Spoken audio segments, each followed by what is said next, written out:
Welcome back, ladies and gentlemen. We're now delighted to be joined over the telephone by our guest for the afternoon, Dr. Nevine Nakhla, the representative of the AFCFTA in Egypt, the African Continental Free Trade Area. Very good afternoon to you, Dr. Nevine. Good afternoon to all our viewers. Thank you so much, Doctor, for joining us and for your time this afternoon. And let me start by talking to you a bit about what it actually means that now Egypt has received the presidency of the Council of Ministers of the African Continental Free Trade Area, succeeding Tanzania. And this was during the 16th meeting of the Council, which was held in Congo.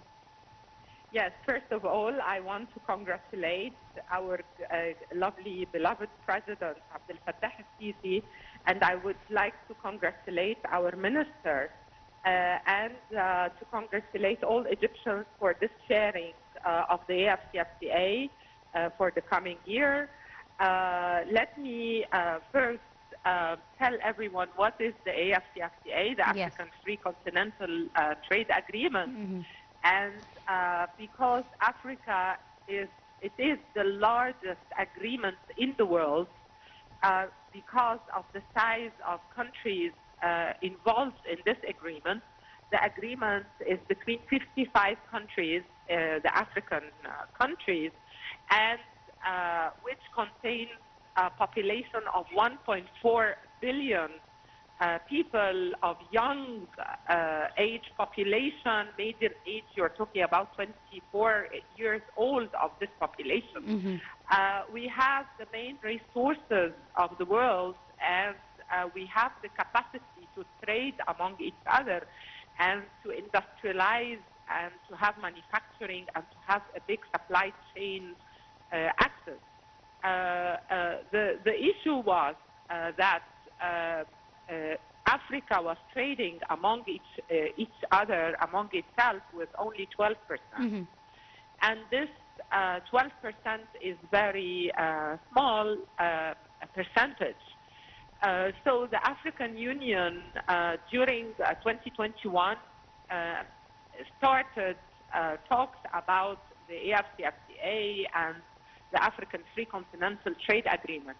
And today, after 5 years, January 2025, we have a lot of countries that have zero tariffs to trade among themselves in many industries and many products.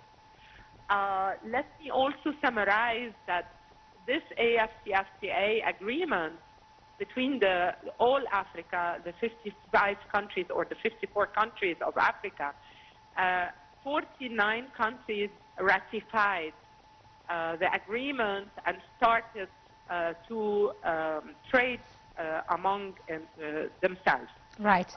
Also, I would like to say that Egypt, up till now, up till this moment in 2025, issued 2,140 AFCFTA certificate of origin for trading exporting from Egypt. Yes. Okay, the AFCFTA agreement is not only talking about products, it's also talking about services. Services, yes. And trading in services. Also, an initiative started in Egypt. I'm representing the AFCFTA as one of the ATCs around Africa. We are only 9 ATCs in Africa up till now, chosen and nominated by the governments of each country. We are the ATCs are under the Guided Trade Initiative, under the GPI, which is under the AFCFTA, and our mandate is to facilitate and aggregate intra-African trading, not only to facilitate and aggregate the trading among intra-African countries, but also to support SMEs and MSMEs, micro, small, medium enterprises in Africa, to be able to trade among each other as well. Indeed, Dr. So, Nevine. Now, yes. we've seen the Minister of Investment and Foreign Trade, who delivered a recorded speech, Hassan Khatib, saying something very important during his speech. He said he emphasized the need to conclude pending technical negotiations, especially for talks related to several rules of origin for vital sectors such as clothing, automobiles, etc. And he also called to develop a short-term roadmap to start achieving tangible results. How important is this call, in your opinion, Doctor? This is very important because, first of all, if anyone enters on the African Union e-tariff book, au-afcfta.com, and see the e-tariff book, you will see that a lot of products and industries are negotiated the rule of origin and the percentage to assure that this is originated from the country. That's why it is accepted to get a zero tariff on trading in it. So there are a few things that some countries, they don't want to touch, like clothes and automobiles, because it will hurt their a local lot industries. The income and the business and the industry. But on the other hand, there is a fund that is set from the African Union, a settlement fund for countries that are affected by not getting taxes from some products entering into the country, because some of the African countries, they rely a little bit on taxes and on tariffs. So there is a settlement fund to support these countries in these industries. Right. And on the other hand, with the supply chain enhancement between Africa and with the industrialization and the clothes and the chapter of industrialization and building more, manufacturing more in Africa, and not selling the raw materials raw out of Africa to be manufactured somewhere else outside the continent and comes back to the continent times 20 and times 30 in price. So this manufacturing and industrialization to our continent is the strength. Imagine if 54 countries and 49 countries of them ratified the agreement. If 49 countries get together back to back, imagine the strength of this AFCFTA agreement. Absolutely. Quite a massive potential indeed. Now, Dr. Nevine, you mentioned a very important issue, which is that it's not just about products, but it's also about services, and the meetings that were recently held addressed the importance of strengthening bilateral and regional cooperation in important sectors, including logistical connectivity, financing facilities, other issues related to infrastructure and technological innovation. How important do you see collaboration on these specific issues between African nations? It is very crucial, and a lot of digitizing and financial inclusion is taking place. Yes. For example, we have in Egypt now, for the coming, till tomorrow, we have the Future of Digital Countries Summit, and we have a big delegation from all African countries. In Rwanda today, there is another digital summit for Africa.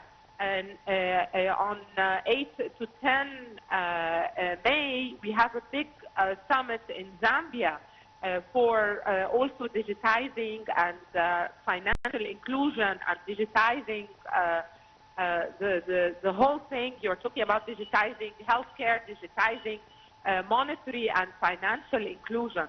And I want to thank very much the Central Bank of Egypt, because last November we had a meeting with the AFCFTA Secretariat in Egypt, and the Central Bank and many SMEs under the initiative of AFCFTA to export for them. Mm-hmm. And what the Central Bank of Egypt did was really very proud of and very respectable.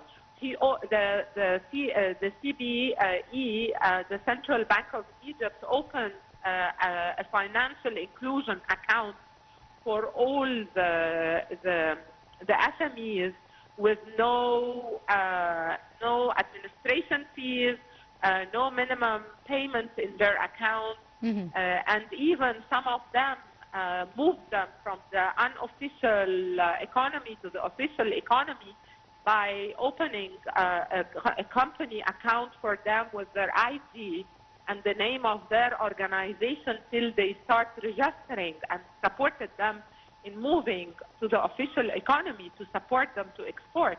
Also, the Central Bank of Egypt, when studied the challenges of these SMEs under the AFCFTA initiative, opened for them to take a loan with only 5% interest rate for manufacturing to export to Africa, and for the facilitation and aggregation of intra-African trading.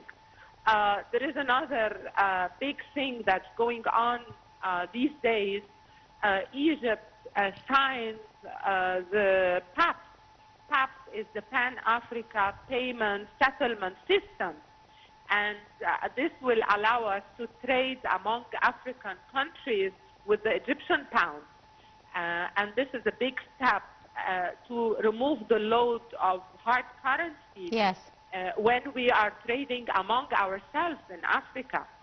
So, I mean, Egypt being to share the AFCFTA this year, it means a lot of good things, a lot of economic enhancement, a lot of trading among Africa, among our continent, and amongst new countries as well, contributing to opening new markets, for example, in West and Central African countries, also in different sectors, like you said, industrial or agricultural sectors. And this is very important, the whole idea of opening and exploring new markets as well. Exactly, and knowing more about the culture, about the other SMEs in other countries in Africa, and exchanging a lot of common things. As we belong to this continent, we are part, and we have a lot of common ground, and we have started trading amongst ourselves since ancient Egyptians. Yes. So, I mean, yeah. Right. On that note, I'd like to thank you very, very much, Dr. Nevine Nakhla, representative of the AFCFTA in Egypt. Thank you so much, ma'am, for your time and your insight. Ladies and gentlemen, a short break, and we'll be back for more. Do stay tuned.